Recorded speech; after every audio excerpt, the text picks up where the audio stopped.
이 베세메스 사람들이 하나님의 언약궤를 잘못 들여다본 죄로 5만 70명이 죽는 비극이 발생하였습니다.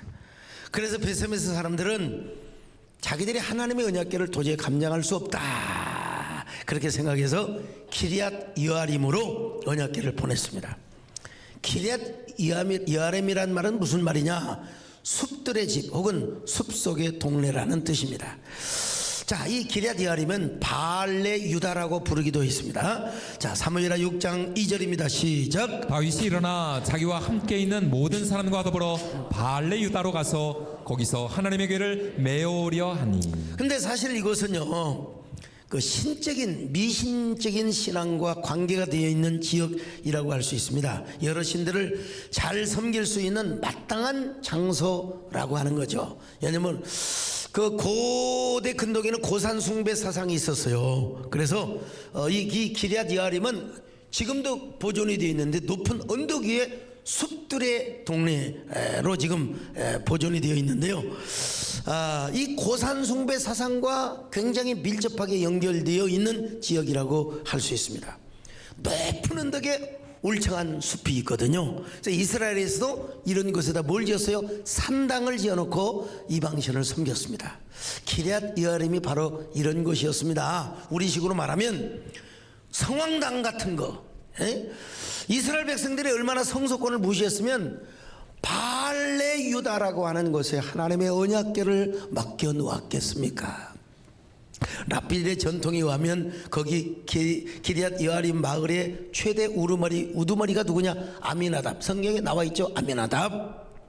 그래서 아미나답이 자기 집에 하나님의 언약궤를 모시는, 거기는 만신정거가 같아요. 막 이런 신 저런 신을 다 섬기는데, 그리고 이 아미나답은 그래도 나름대로 자기식으로는 그 자기 아들들을 거룩하게 구별을 하여 이제 뭡니까? 하나님의 언약궤를 지키도록 했습니다. 자, 사무엘상 6장 21절로 7장 1절입니다. 시작. 전령들을 기럇 여아림 주민에게 보내어 이르되 블레셋 사람들이 여호와의 궤를 도로 가져왔으니 너희는 내려와서 그것을 너희에게로 옮겨가라. 기럇 여아림 사람들이 와서 여호와의 궤를 옮겨 산에 사는 아미나답의 집에 들여놓고 그의 아들 엘리야사를 거룩하게 구별하여 여호와의 궤를 지키게 하였더니. 자, 여러분, 물론 아미나답이 처음에는 자기 아들 엘리야사를 거룩하게 구별하여 하나님의 언약궤를 잘 모시도록 했던 것만큼은 분명한 사실임이 틀림없습니다.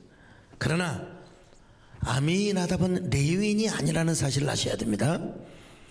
하나님을 전문적으로 섬기는 제사장도 아니었습니다. 게다가 기럇 여아림은 아까도 말씀드린 것처럼 고산숭배 사상과 관련이 있는 신적 장소였습니다. 그러니까 엘르아사는 성경이 가르치는 대로, 율법이 가르치는 대로 하나님의 언약궤를 모시지 않았습니다. 미신적으로 자기들의 전통에 의해서. 이스라엘의 뭐라 할까 역사를 담고 있는 미드라시를 제가 쭉 찾아봤어요. 그러니까 그들은 하나님의 법규만을 섬기는 것이 아니라 바로 블레셋 사람들이 보내온 금독종과 금쥐도 하나의 그 신적인 그런 그 형상이거든요. 이것도 함께 옆에 두고 섬겼다고 전해 오고 있습니다. 그러다 보니 세월이 지나면서 하나님의 언약궤는 아미나답의 집에서도 대충 그냥 일반 궤짝처럼 섬김을 받게 되었습니다. 이런 상태로 70년이 넘도록 하나님의 언약궤는 숲속에 방치가 되어 있었습니다. 하나님의 언약궤는 이스라엘 백성들에게 잊혀진 존재가 되었고, 그러니까 이스라엘 백성들은 언약궤가 없는 상태에서 혼돈스럽고 그리고 공허한 시대를 겪지 않을 수가 없었습니다. 그런데 이때 다윗이라고 하는 하나님의 거룩한 종이 나타났습니다. 그는 이스라엘의 왕이 되자마자 여부스성을 공격한 후 천부장과 백부장 그리고 지휘관과 함께 의논을 하였습니다. 여러분, 나는 하나님의 언약궤를 예루살렘 성으로 모셔오고 싶습니다.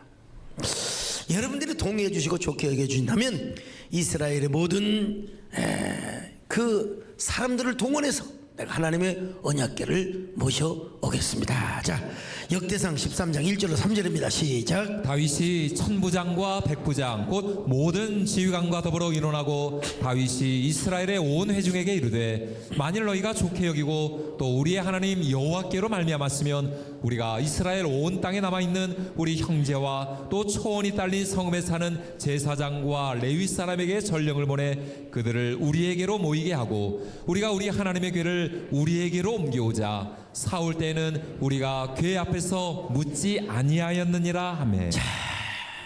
그래서 여러분, 다윗은 즉시로 잃어버린 법궤를 찾으러 나간 것입니다. 잃어버린 법궤를 찾아 우리가 모셔옵시다.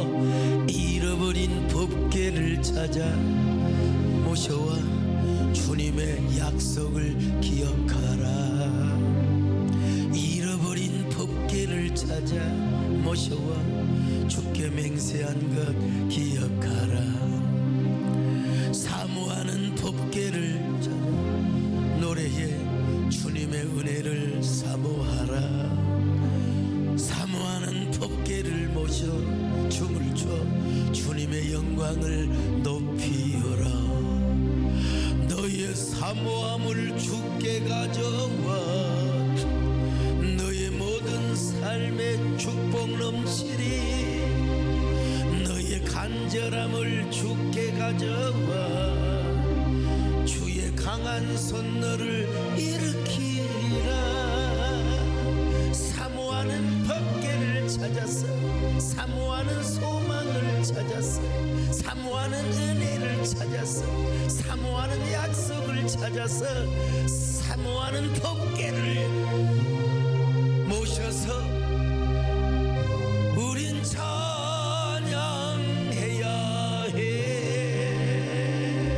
자, 다윗은 즉시로 이스라엘의 3만 명의 군대를 뽑았습니다. 사무엘하 6장 1절입니다. 시작. 다윗이 이스라엘에서 뽑은 무리 3만 명을 다시 모으고. 여러분, 왜 3만 명을 모이도록 했을까요? 그건 하나님의 존귀와 위엄을 세우기 위해서. 여러분, 우리나라 대통령도 순방하면 수백 명이 따라갑니다. 하나님의 언약궤를 모시기 위해서 여러분 3만 명을 군사를 모집해 가지고 하나님의 언약궤를 모셔오는 것입니다. 마침내 그날은 다윗에게 있어서 천하에 없는 기쁨의 날이었습니다. 이제 하나님의 언약궤를 찾아서 이제 소가 수레를 끌고 옵니다. 아미나답의 아들 아니면 손자였던 아효가 앞에서 소를 끌고 우사는 수레가 안전하게 가도록 수레 옆에서 따라갔습니다. 자, 사무엘하 6장 3절로 4절 같이 볼까요? 시작. 그들이 하나님의 궤를 새 수레에 싣고 산에 있는 아비나답의 집에서 나오는데 아비나답의 아들 우사와 아요가 그 새 수레를 모니라. 그들이 산에 있는 아비나답의 집에서 하나님의 궤를 싣고 나올 때에 아요는 궤 앞에서 가고.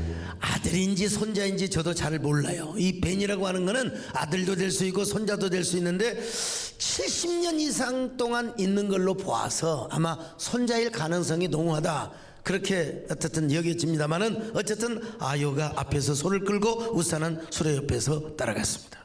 참으로 기쁘기 그지없었고 황홀하기 짝이 없는 순간이었습니다. 얼마나 기쁠까. 에브라임 지파가 발로 차버리고 우습게 여겼던 저 언약궤를 하나님의 다윗성으로 우리 유다 지파로 모시오다니, 여러분 그렇게 기쁠 수가 없었습니다. 그렇게 감사할 수가 없었습니다. 그래서 다윗은 온 무리와 함께 춤을 추면서 노래를 불러요. 사모하는 법궤를 찾아와 모셔와 주님의 약속을 기억하라. 사모하는 법궤를 찾아 모셔와 주님의 약속을 기억하라. 사모하는 법궤를 모셔와 주께 맹세한 것 기억하라. 너의 사모함을 주께 가져와 너의 모든 삶의 축복 넘치리. 너의 간절함을 주께 가져와 강한 손 너를 일으키리라. 자, 역대상 13장 8절을 같이 봅니다. 시작. 다윗과 이스라엘 온 무리는 하나님 앞에서 힘을 다하여 뛰놀며 노래하며 수금과 비파와 소고와 재금과 나팔로 연주하니라. 여러분, 얼마나 기쁜 날입니까? 얼마나 즐거운 날입니까? 그런데 무슨 이유인지 모르지만 낙원의 타장, 기돈의 타장 마당에서 소들이 막 뛰고 난리요. 성경에 나와 있어요. 무슨 이유인지는 몰라. 뭐 이럴 때는 제가 이제 미드라시를 제가 한번 찾아보는 거죠. 예. 그때 이제 하나님의 천사가 너무나 좋아서 그 하나님의 법궤 앞에 탁 뭐라고 할까요? 임했다는 거예요. 이게 소들이 그걸 보고 막 놀래서 자빠져가지고 이제 막 그냥 막 뛰었다는 것이죠. 뭐 얼마나 사실인지 모르지만 아무튼 뭐 이스라엘의 역사라고 하니까 그 이제 소들이 막 뛰니까 막 법궤가 막 움직일 거 아니겠습니까? 근데 여러분, 하나님의 언약궤는 여러분 절대로 땅에 떨어지지 않습니다. 절대로 그럴 수가 없습니다. 아이, 천사가 와 있는데. 근데 이제 참 우사가 생각한다고, 자기 나름대로는 교회를 생각한다고, 자기 나름대로는 하나님의 언약궤가 땅에 떨어져야 되겠느냐, 그리고 자기도 모르게 언약궤를 붙잡았어요. 근데 이게 뭐가 그렇게 대단한 죄라고 하나님께서 어떻게 진노하셨느냐? 사무엘하보다 역대상을 보면 정말 더 처절하게 나와 있어요. 자, 역대상 13장 9절로 11절 상반절 시작. 기돈의 타작마당에 이르러서는 소들이 뛰므로 우사가 손을 펴서 궤를 붙들었더니 우사가 손을 펴서 궤를 붙들므로 말미암아 여호와께서 진노하사 치심에 그가 거기 하나님 앞에서 죽으니라. 여호와께서 우사의 몸을 찢으셨으므로. 그냥 죽이는 게 아니라 찢어 주겠다는 거예요. 옛날에 여러분, 이 찢어 죽일 놈아, 쫙 찢어 죽일 놈아, 정말 하나님께서 찢어 죽이는 진노를 발해 주셨다는 것입니다. 도대체 우사가 뭘 그렇게 잘못을 했을까? 뭐 여러분, 뭐 지난번에 새벽기도 때도 우리 이재훈 목사님 설교하십니다마는 민수기 4장 15절을 분명히 여러분 율법에 나와 있거든. 움직이는 언약궤, 움직이는 선물은 만지지 말라. 노 타치. 자, 민수기 4장 15절 같이 봅니다. 시작. 진영을 떠날 때에 아론과 그의 아들들이 성소와 성소의 모든 기구 덮는 일을 마치거든 고아 자손들이 와서 맬 것이니라. 그러나 성물은 만지지 말라. 그들이 죽으리라. 자, 보세요. 절대로 하나님의 언약궤를 만지면 죽는다고 말씀하고 있지 않습니까? 근데 여러분, 여기서 히브리 원문을 쭉 보면은 전치자 알을 써서, 알을, 뭐 우리 이성 목사님이 더 잘하시겠지만은 전치자 알을 써서 법궤를 만진 게 아니라 법궤를 대항하여 만졌다, 이렇게 되어 있어요. 법궤를 대항하여 만졌다. 그러니까 인간적으로는 자기가 법궤를 생각해서 만졌다고 할지 모르지만 하나님의 율법, 하나님의 그 위치에서 볼 때는 하나님의 언약궤를 대항하여 만졌다는 것입니다, 여러분. 그래서 하나님의 진노를 받아서 죽고 말았습니다. 그냥 죽은 것이 아니라 찢겨서 죽었습니다. 하나님이 오고 오는 세대에 우리에게 본때를 보여주는 교훈으로 이런 사건을 만들어 주셨다는 것입니다. 하나님의 언약궤를 70년이나 모셨던 아미나답도 그랬고 온 이스라엘 백성들도 하나님 언약궤를 우습게 여겼어요. 우습게 여긴다고 하나님의 모든 사람을 다 죽일 수는 없지만 하나님이 딱 본보기로 이렇게 보여주신 거예요. 하나님이 굉장히 섭섭하셨던 것 같아요. 하나님의 언약궤를 70년 동안 아니라 방치를 해서 한 71년 72년 되거든요. 방치를 해두었다는 점에 있어서 이스라엘 백성들의 언약궤를 사모하고 그리워하고 잃어버린 법궤를 찾아와 노래를 부르며 찾아와야 되는데, 세상에 하나님의 법궤는 율법적으로 섬겨지지 않고 그냥 방치되어 왔어요. 성황당 같은 곳에 여러분 모셔져 왔다, 이 말이죠. 누구 하나도 하나님의 언약궤를 모셔올 생각을 안 했어요. 그래서 하나님은 하나님의 언약궤를 무시하면 안 된다. 하나님의 언약궤는 존중이 여겨져야 된다. 하나님의 절대 주권과 임재는 거룩하게 구별되어져야 된다. 이런 교훈을 아마 주고 싶으셨던 것 같아요. 오늘날도 현대판 우사들이 얼마나 많은지 모릅니다. 현대판 우사들. 이 사람들은 성령의 임재와 성령의 감동보다는 요즘 시대의 트렌드, 시대의 윤리, 도덕의 잣대로 하나님을 재단합니다.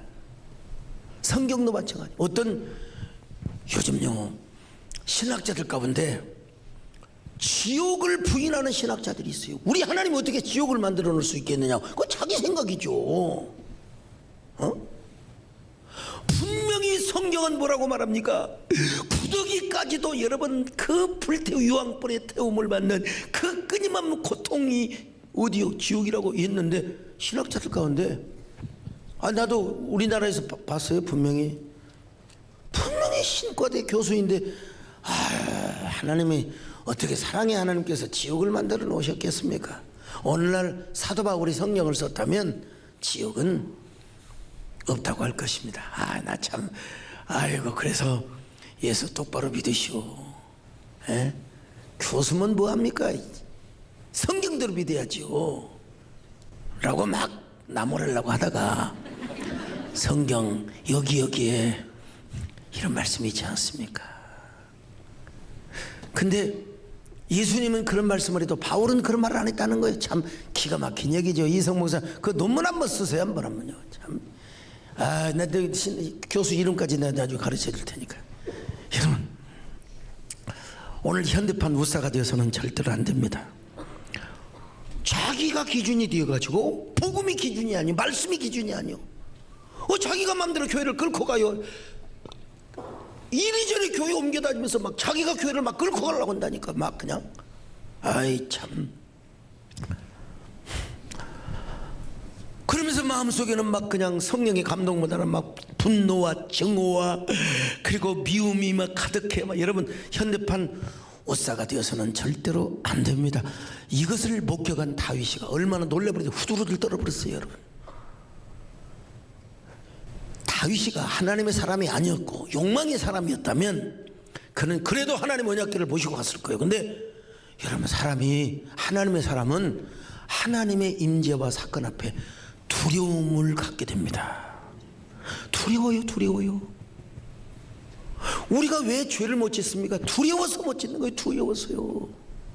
자 사무엘하 6장 9절로 10절입니다. 시작. 다윗이 그날에 여호와를 두려워하여 이르되 여호와의 궤가 어찌 내게로 오리요 하고 다윗이 여호와의 궤를 옮겨 다윗성 자기에게로 메어가기를 즐겨하지 아니하고. 다윗이가 만약에 욕망의 사람이다 그래요. 그냥 직진하는 거야. 그냥 뭐 좌고 우면하지 않고 그냥 무조건 야 벗기 모시고 가 그럴 텐데 다윗은 가슴이 찰랑거렸습니다. 내가 뭘 잘못했나? 이 하나님의 언약궤를 만졌다고 이렇게 우사를 죽이다니. 여러분 나 같아도 내가 다윗이었다 하더라도 하나님의 법궤 앞에 무릎을 꿇고 눈물을 줄줄 흘리며 하나님 깨닫게 하여 주옵소서. 성경을 보면은 아이성 전투에서 이스라엘이 패배했잖아요. 여호수아가 하나님의 언약궤 앞에서 무릎을 꿇고 하루 종일 엎드렸습니다.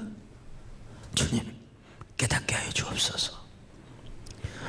다윗이 분명히 다윗도 그랬을 겁니다. 하나님 잘못했습니다. 우사의 잘못은 저의 잘못입니다. 사실은 제가 죽어야 하는데 우사가 저를 대신해서 죽었네요. 하나님 잘못했습니다. 저의 잘못을 깨닫게 하여 주시기를 바랍니다. 저의 죄를 적나라하게 깨닫게 하여 주시옵소서. 오늘 우리에게도 깨달음의 빛을 비춰주시기를 바랍니다. 주님께 무릎 꿇고 엎드려 기도를 드립니다. 간절히 회개하며 눈물을 흘립니다. 왕이신 여호와여 전능한 주 하나님 무릎 꿇고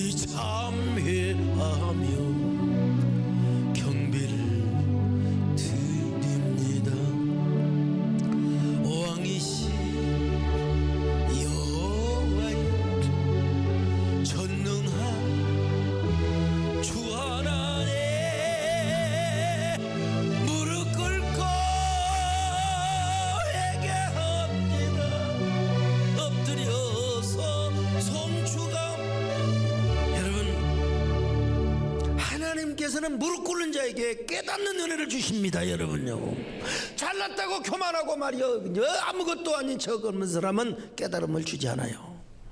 저는 참 부족한 정도 제 삶의 경우에 있어서 분명히 논리적으로 볼 때는 내 잘못은 아니지만 내 주변에 어떤 사고가 나고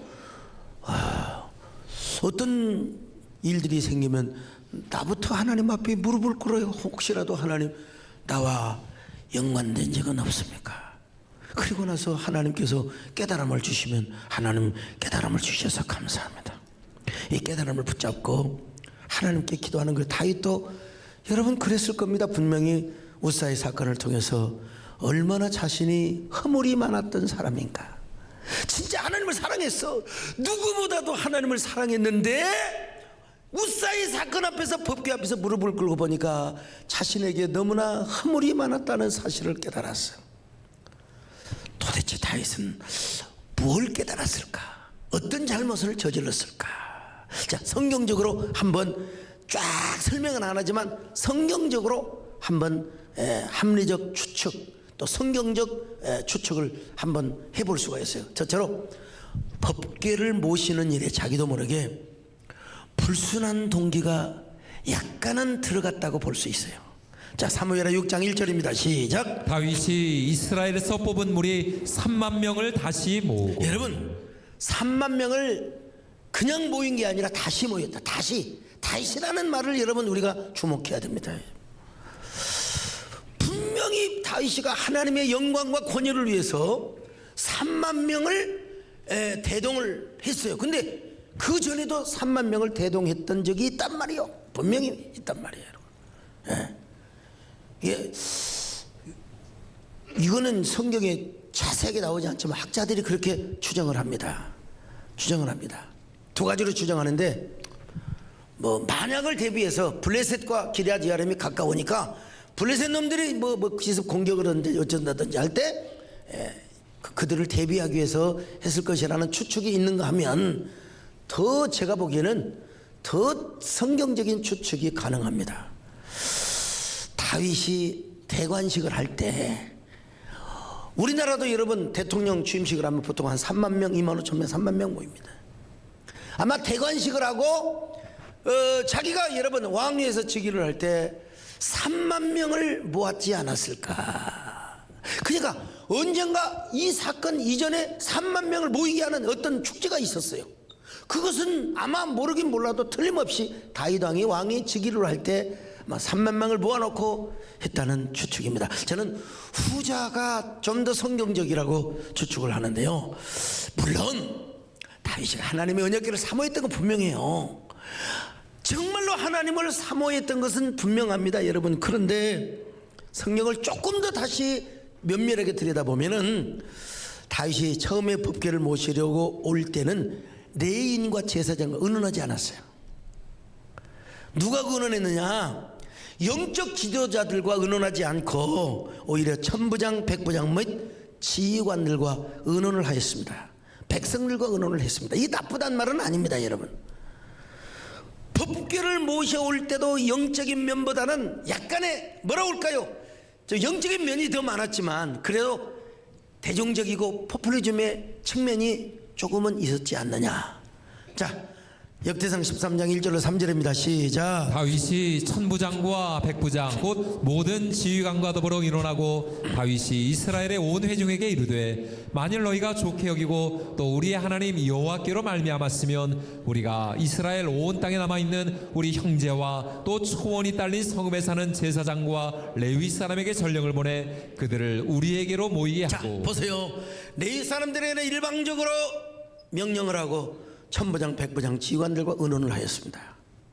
그러다가 이제 실패를 했어요. 그러면 무엇을 근거로 해서 그렇게 얘기를 하느냐?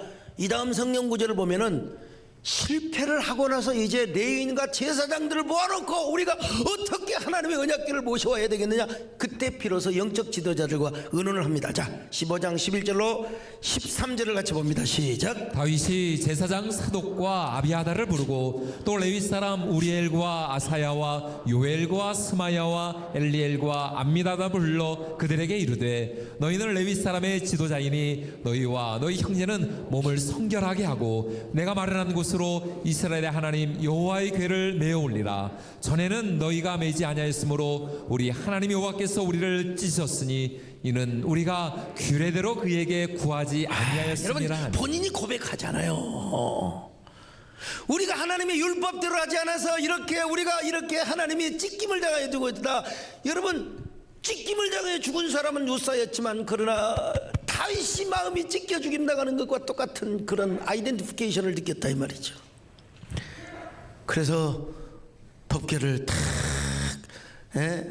그 모셔오기 전에 얼마나 하나님 앞에 무릎을 꿇고 그렇게 기도하였을 때 아마 이런 깨달음이 왔을 거예요. 하나님 잘못했습니다. 제가 이스라엘의 왕이 되다 보니까 저도 모르게 초심을 좀 잃어버렸는지 모르겠습니다. 순수성을 잃었나 봅니다. 어쩌다 보니까 제 공명심이 앞서서 백성들 앞에서 저를 과시하고 싶은 마음이 이렇게 솟구친 것 같습니다. 주님, 법궤를 모셔오는데 이것을 정치적으로 선용을 하다니요. 내가 포편을 힘으로 선동을 했는지 모르겠습니다. 하나님, 처음으로 돌아가겠습니다. 처음처럼 하면 또 소주 생각이 나죠? 참, 왜 이렇게 소주 이름이 다 좋습니까? 아침 이슬, 처음처럼. 참, 여러분, 그렇습니다. 나 이렇게 설교도 과하지 않다고 생각합니다. 우리는 여러분 어떤 사람입니까? 얼마나 주님 앞에 순수한 사람이십니까? 내가 분명히 하나님을 사랑해요. 11조 합니다. 내가 교회에서 맡은 사명 잘 감당해요. 나름대로. 그런데 과연 얼마나 순수한 마음이 있습니까? 내 마음과 영혼 깊은 곳에 때로 하다 보면 이끼가 낄 때가 있지 않는가? 이끼가 낄 때가 있지는 않는가? 오늘 여러분, 우리가 다 초심으로 돌아가야 됩니다. 처음처럼 순수 시대를 우리가 맞이해야 됩니다. 오직 하나님, 오직 예수, 오직 은혜, 이걸 회복하시기를 주의 이름으로 축원합니다. 축원합니다. 하나님의 사랑을 사모하는 자, 하나님의 평안을 사모, 나의 모든 것 창조하신 우리 주님이 너를 얼마나 사랑하시는지 하나님께 찬양과 경배하는 자, 하나님의 선하심을 닮아가는 자, 너의 모든 것 창조하신 우리 주님이 너를 자녀 삼으셨네. 하나님 사랑의 눈은 너를 어느 때나 바라보시고 하나님 인자는 비로소 언제나 너에게 기울이시니 어둠에 밝은 빛을 비춰주시고 너의 작은 신음에도 응답하시니 너는 어느 곳에 있든지 주를 향하고 주만 바라볼. 두 번째, 이건 추측할 것도 없어요. 그냥 세속적인 방법으로 모셔온 거예요. 세속적인 방법으로. 하나님의 언약궤는 원래 메어가야 돼요. 누구에 의해서? 고아 자손에 의해서. 애당초부터 이랬어야지. 그런데 이걸 명령을 어겼어요. 자, 민수기 4장 15절 다시 봅니다. 시작. 진영을 떠날 때에 아론과 그의 아들들이 성소와 성소의 모든 기구 덮는 일을 마치거든 고아 자손들이 와서 맬 것이다. 고아 자손이 와서 미는 겁니다. 언약궤는 특별히 7장 9절 보세요. 시작. 그들의 성소의 지금은 그 어깨로 매는 일을 하는 까닭이었더라. 이스라엘의 전통 미드라 시험에 원래 다윗도 하나님의 언약궤를 비워오려고 생각했다고 합니다. 이건 성경에 나와 있지 않지만 참고만 할 뿐입니다. 자, 근데 분명히 성경에도 이런 말씀은 기록되어 있어요. 13장 역대상 13장 6절입니다. 시작. 다윗이 온 이스라엘을 거느리고 바알라 곧 유다에 속한 기럇 여아림에 올라가서 여호와 하나님의 궤를 메우려 하니. 메우려고 했어요. 분명히 그랬죠. 자, 사무엘하 6장 2절입니다. 시작. 다윗이 일어나 자기와 함께 있는 모든 사람과 더불어 바알레 유다로 가서 거기서 하나님의 궤를 메우려 하니. 근데 여기서 이제 미혹을 받은 거예요. 사탄에게. 다윗이라고 뭐 여러분 사탄이 미혹을 안 해요. 예수님도 유혹을 받으셨는데 예수님 완전했으니까 사탄의 유혹을 물리쳤지만요. 성경은 세세하게 이유를 밝히고 있지 않습니다만은 그래서 이스라엘의 역사를 제가 이렇게 보는 거예요. 미드라시를 보는 거예요. 그러니까 다윗이 고아스의 자손을 시켜서 이제 법궤를 메어 오려고 하는데 아미나답의 아들 혹은 손주 좀 되겠죠. 아요와 우사가 다윗에게 이런 말을 했다는 것입니다. 왕이시여, 여기 블레셋에서 베세메스까지 싣고 온 수레를 그대로 만들어 놨습니다. 행여 언젠가 이 법궤를 운반할 때를 대비해서 새 수레를 만들어 놨습니다. 그러니 이 수레로 법궤를 모셔감이 어떨는지요. 그래서 다윗이가 거기서 마음이 움직여졌다는 것입니다. 참, 그럼 법궤를 메어 오지 않고 블레셋 사람들이 법궤를 운반했던 방법대로 새 수레로, 성경에 새 수레라고 되어 있잖아요. 새 수레로. 참. 그러자 이제 천사들이 다윗을 향해서 이런 노래를 불렀다는 겁니다. 다윗, 그대는 토라를 어깨너머로 배웠지. 하나님의 거룩한 율법을 노래로만 배웠지. 이게 뭐냐? 비아냥거리는 노래라는 것이죠. 정말로 당신이 하나님을 사랑해서 율법을 사랑한 건 분명하지만 그 율법을 정확하게 익히지 못했다는 것입니다. 특별히 다윗이 젊은 시절에는 사울에게 쫓겨 광야로 도망다녔잖아요. 너무 삶을 고달프게 살고 힘들게 살다 보니까 말씀을 정확하게 묵상하고 배우는 것보다는 토라를 노래로 부르면서 위안을 삼았다는 거예요. 하나님 말씀을 암송했는데 이걸 위안, 소망, 어떤 위로, 이런 말씀으로만 정확하게 말씀을 암송하기보다는 신실하신 하나님 언약은 이루어지고 그 언약이 나에게 위로와 소망을 주시는구나. 여러분, 자, 그래서 다윗이가 여기서 새 수레를 만들어 놨다고 이 말이에요. 새 수레. 다윗이가 메우려고 했어요. 메우려고. 근데 새 수레를 만들어 놨다고 하니까 여기서 혹하고 넘어진 거예요. 참. 오늘 우리도 여러분 깨달아야 됩니다. 우리가 하나님의 말씀을 어깨너머로 배워서는 절대로 안 된다. 하나님의 말씀을 우리가 위로와 소망으로만 들어서는 안 된다. 그것이 나에게 아픔이 되고 상처가 되고 그것이 나에게 힘드는 이런 송곳같이 나의 마음을 찌른다 할지라도 여러분 그 말씀 앞에 우리는 아멘으로 받아야 됩니다.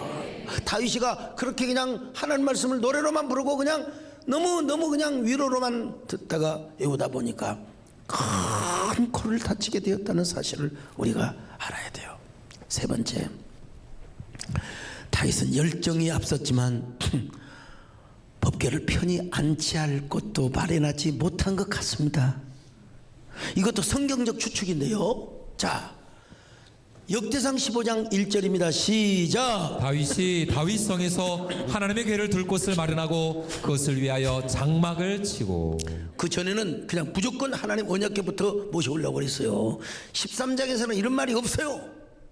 전혀 없어요. 근데 15장에 와서, 자 15장 3절도 봅니다. 시작. 다윗이 여호와의 궤를 그 마련한 곳으로 메어 올리고자 하여.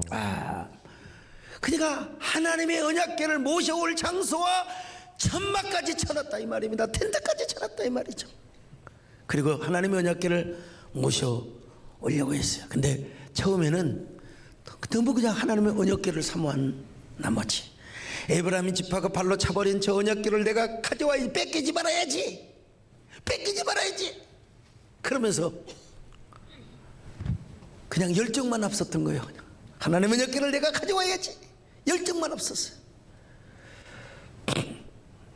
열정이 앞서다 보니까 하나님의 법궤를 존엄하게 모실 것을 마련하지 못한 것도 분명히 일단 모셔다 놓고 그리고 장막을 만들겠자 이런 심산이었던 것 같아요. 오늘 여러분 우리도 귀한 깨달음을 가져야 됩니다. 열정만 앞선다고 되는 것이 절대로 아닙니다. 더 신중하게 하나님의 이름을 높이고 하나님의 임재와 말씀의 권위를 우리가 앞세워야 합니다. 내가 하는 말, 내가 하는 행동, 내가 하는 일들이 과연 하나님께 영광이 되는가, 기쁨이 되는가, 하나님께 덕이 되는 것인가, 이런 것들을 우리가 한번 생각해 봐야 합니다.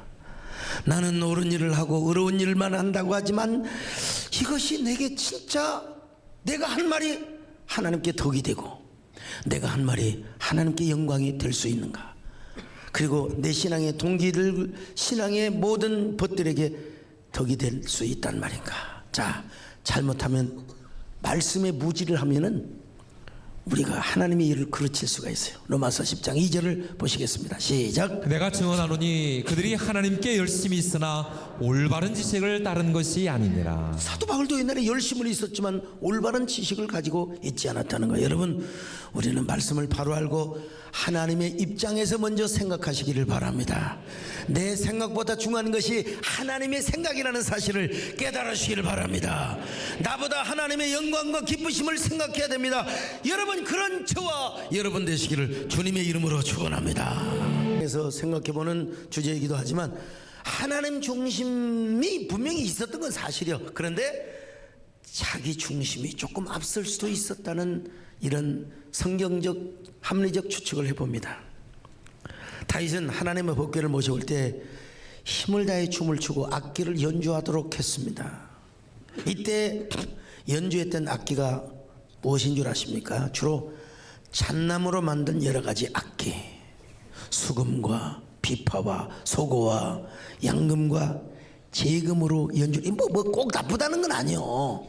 근데 이제 다음을 쭉 보면은 주로 이러한 악기는 짤랑거리는 소리를 내는 이런 소리들입니다. 유대 랍비들에 의하면은 이런 악기들은 인간의 말초 신경을 자극하고 관능적인 감각을 일으키는 악기라는 거예요. 일반인들이 주로 세상에 잔치를 할 때 많이 썼던 이 악기들이라는 것입니다.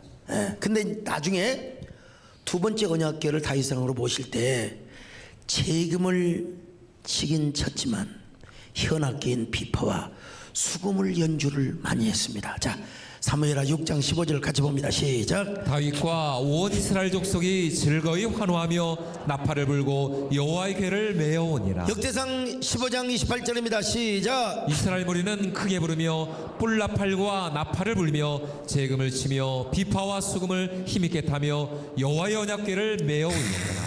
여러분, 분명히 비파 수금을 비파도 분명히 연주한 건 사실이요. 그런데 두려움을 나타내는 나팔, 여러분 이때 부는 나팔 소리는 무슨 나팔로 기록되어 있느냐? 히브리어로 트루아로 표현하고 있습니다. 트루아, 이거는 두려움과 기대를 갖고 부는 나팔을 의미하는 거예요. 트루아. 그러니까 앞에서는 반대의 분위기였습니다. 다윗이 처음에는요 좀 경망스럽게 너무 좋아서, 여러분 뭐 좋지요, 그렇지 않습니까? 나도 오늘 우리 교회 선도수 집사님 아들이 고려대학교 합격했다고 그래서 전화 안 받아서 문자, 좋지요 당연히. 뭐 당연히 한턱 내라면 한턱 내겠죠, 당연히. 근데 이제 하나님보다는 내 중심의 기쁨, 주로 짤랑거리면서 노래방에서 뭐 비 내리는 호람선 짜글락짜글락 이런 음악과 비슷한 이런 관능적 그런 행태라는 것이죠. 근데 이제 다 어디서 뭔가 좀 잘못했을까 생각을 해보니까 두 번째 법궤를 모셔올 때는 경건한 마음을 가지고 두려운 영광 그리고 두려운 기쁨이요. 처음에는 그냥 무조건 좋았어. 좋아가지고 신난다 좋다 막 그냥 썰매 타는 즐거움이지. 한마디로 말해서 그냥 뭐 꼭 그렇다고 볼 수는 없지만 그런 좀 비슷한. 근데 나중에는 두려움과 기대를 가지고 언약궤를 모셔왔어요. 두려움과 여러분 제가 만약에 썰매를 타다가 얼음이 깨져가지고 누가 여러분 밀어주다가 어떻게 얼음 속에 빠졌다고 생각해요. 그러면 저도 두려운 아무리 썰매가 좋다 하더라도 두려운 마음을 가지지 않겠습니까? 예를 들어서 다윗도 너무나 좋았어. 너무나 즐거웠어요. 너무나 기뻤어요. 근데 다윗이가 다시 한번 냉철하게 자기를 돌아보았을 때 하나님 중심도 있었지만 내 중심도 있었다는 사실을 깨달은 것 같아요. 자기 중심의 노래, 자기 중심의 악기와 인간 중심의 기쁨에 도취되었다가 생각지도 못한 엄청난 사고를 당하게 된 것이죠. 오늘 우리도 마찬가지입니다. 우리는 신앙생활을 하고 하나님을 섬기면서 절대로 내 중심이 되어서는 안 됩니다. 반드시 하나님 중심이 되어야 될 줄로 믿습니다. 하나님 중심으로 신앙생활하고 하나님을 섬겨야 됩니다. 먼저 하나님의 영광과 기쁨과 감동을 가지고 여러분 우리가 하나님을 섬겨야 됩니다. 여러분 그러다가 잘못하면 다윗처럼 큰 코 다칠 수 있어요.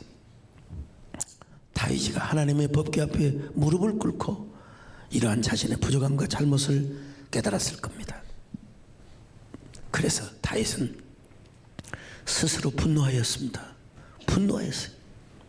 하나님 앞에 두려운 마음도 가졌지만 하나님께 원망하는 분노가 아니라 자기 자신을 향한 분노. 내가 여러분 괜히 그냥 가성적인 가정적인 지금 그런 명제를 가지고 설교를 하는 게 아니요. 자, 사무엘하 6장 8절입니다. 시작. 여호와께서 우사를 치심으로 다윗이 분하여 그 다음에 역대상 13장 11절 시작. 여호와께서 우사의 몸을 찢으셨으므로 다윗이 노하여 그곳을 베레스 우사라 부르니 그 이름이 오늘까지 이르니라. 여러분 어떤 분노입니까? 인간적인 분노, 막 그냥 하나님을 향한 원망의 분노가 아니에요. 이건 두려운 분노입니다. 두려운 분노. 하나님을 두려웠어요. 그리고 자기 자신을 질책하는 스스로의 분노입니다. 내가 왜 이 당혹스러운 짓을 했단 말인가. 너무나 당황하였습니다. 여러분 참 하나님은 다윗을 얼마나 사랑하셨으면. 다윗도 여러분 이런 사건을 경험했으니까 앞으로 하나님을 잘 섬기게 되어 있어요. 여러분 하나님을 사랑하는 자에게 이런 교훈을 주십니다.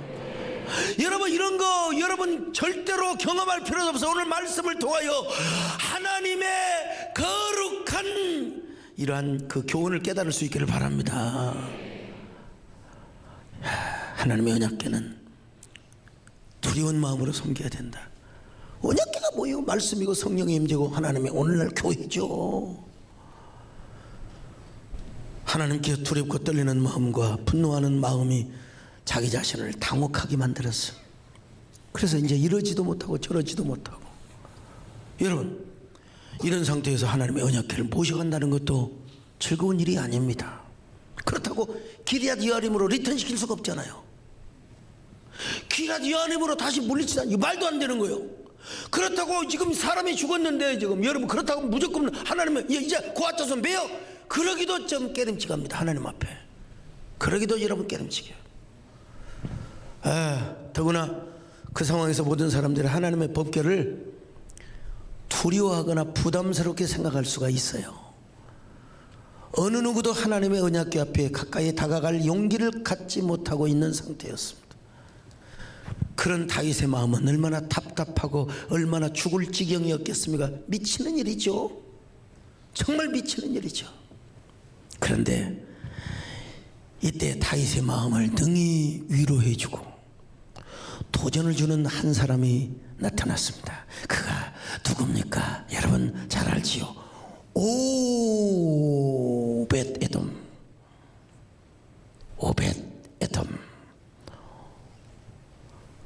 언약궤의 유리카 오벳 에돔.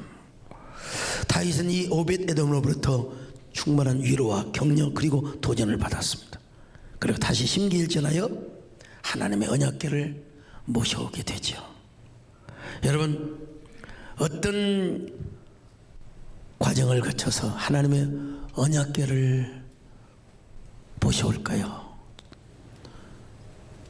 정말 죽여주는 얼마나 감격스러운 말씀인지 모릅니다. 내 시간이 다 갔어요.